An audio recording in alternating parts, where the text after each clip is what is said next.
उद्देश्य। इस पाठ के अंत में आप निम्नलिखित सीखने में सक्षम हो जाएंगे। 3 प्रकार की आर्थिक गतिविधियों को उदाहरणों के साथ सूचीबद्ध करना, कृषि प्रणाली एवं खेती के प्रकारों की व्याख्या करना, खेती के प्रकारों का वर्णन करना, भारत एवं विश्व में उगाई जाने वाली प्रमुख फसलों को सूचीबद्ध करना, कृषि विकास के तरीकों की चर्चा करना, भारत और संयुक्त राज्य अमेरिका के खेतों के बीच विभेद करना। कृषि तंत्र पौधों का परिष्कृत उत्पादों में परिवर्तन 3 प्रकार की आर्थिक गतिविधियों को समाविष्ट करता है, अर्थात प्राथमिक गतिविधियां, द्वितीयक गतिविधियां, तृतीयक गतिविधियां। प्राथमिक गतिविधियां जो प्राकृतिक संसाधनों के निष्कर्षण और उत्पादन को शामिल करती है।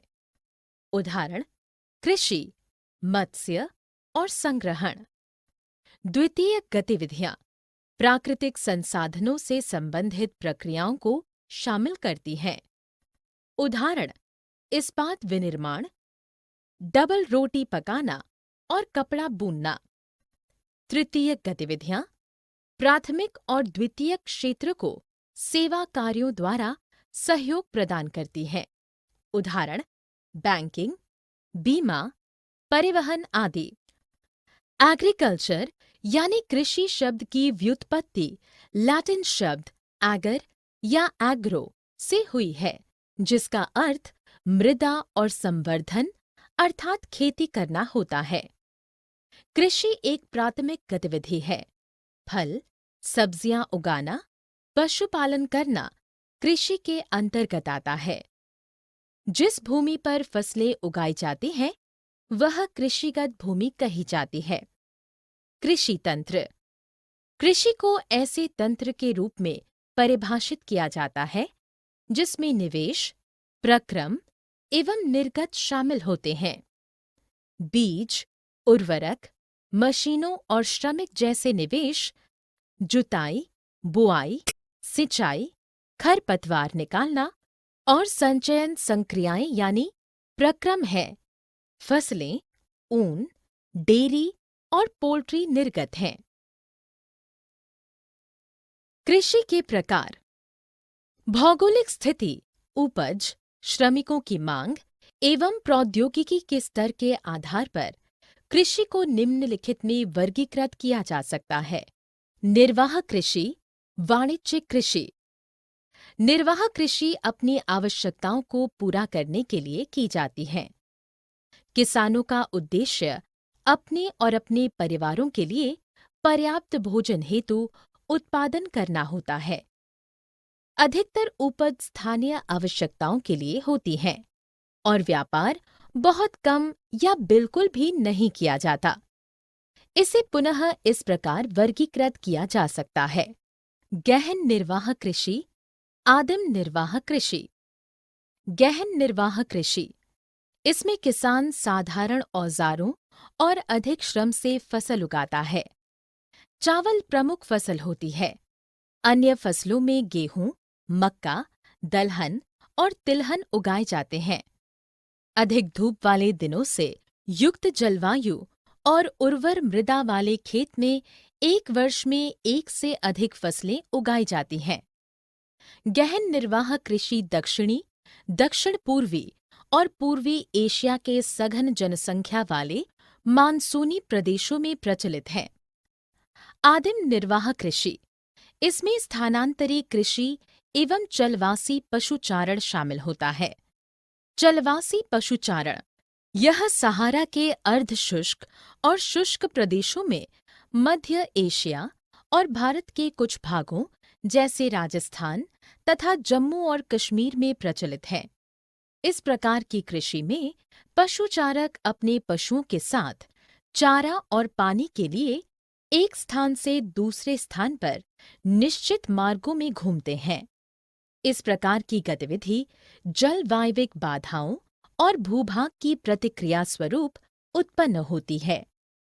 दूध, मांस, ऊन खाल और अन्य उत्पादों के लिए भेड़, ऊंट, याक और बकरियों का पालन किया जाता है। स्थानांतरी कृषि या कर्तन एवं दहन कृषि, यह भारी वर्षा वाले सघन वन क्षेत्रों जैसे अमेज़न बेसिन, उष्णकटिबंधीय अफ्रीका, दक्षिण पूर्व एशिया और उत्तरी पूर्वी भारत के भागों में प्रचलित है।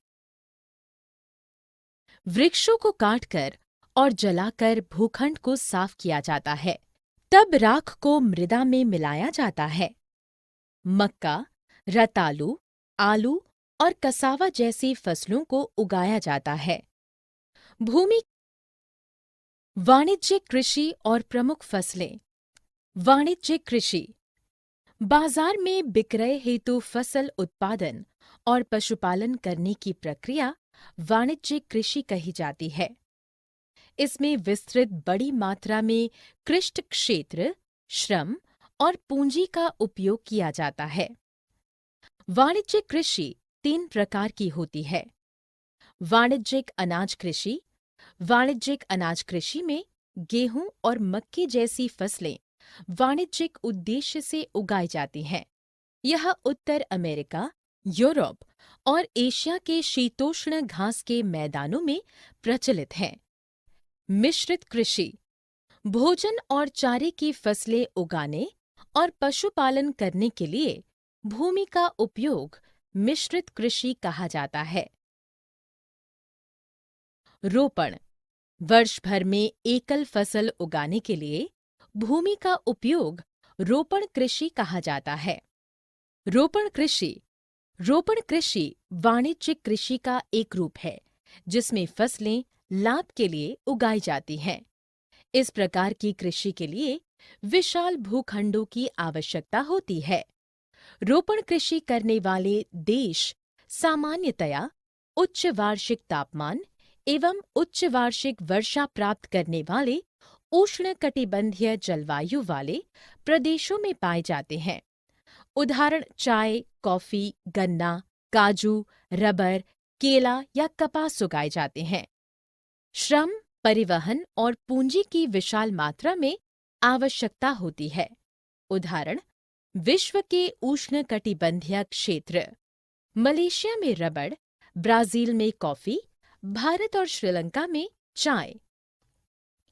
भारत की मुख्य फसलें। चावल, इसके लिए उच्च तापमान, अधिक आर्द्रता एवं वर्षा के साथ साथ चीका युक्त जलोढ़ मृदा की आवश्यकता होती है। उदाहरण चीन, भारत, जापान, श्रीलंका और मिस्र। गेहूं के वर्धन काल में मध्यम तापमान एवं वर्षा और शस्य कर्तन यानी फसल की कटाई के समय तेज धूप एवं साथ ही सुअपवाहित दुमट मृदा की आवश्यकता होती है।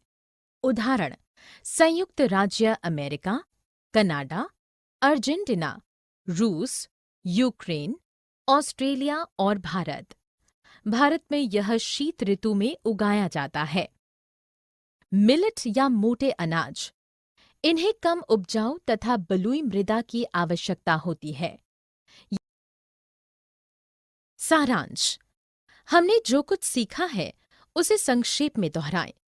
आर्थिक क्रियाएं 3 प्रकार की होती हैं, अर्थात प्राथमिक, द्वितीयक और तृतीयक क्रियाएं।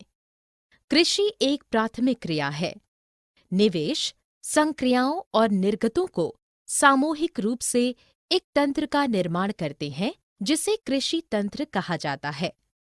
उपज की मांग, श्रम एवं प्रौद्योगिकी के स्तर के आधार पर कृषि 2 प्रकार की होती है, निर्वाह कृषि और वाणिज्यिक कृषि। उगाए जाने वाले प्रमुख फसलें चावल, गेहूं, बाजरा, मक्का, कपास, कॉफी, जूट और चाय हैं।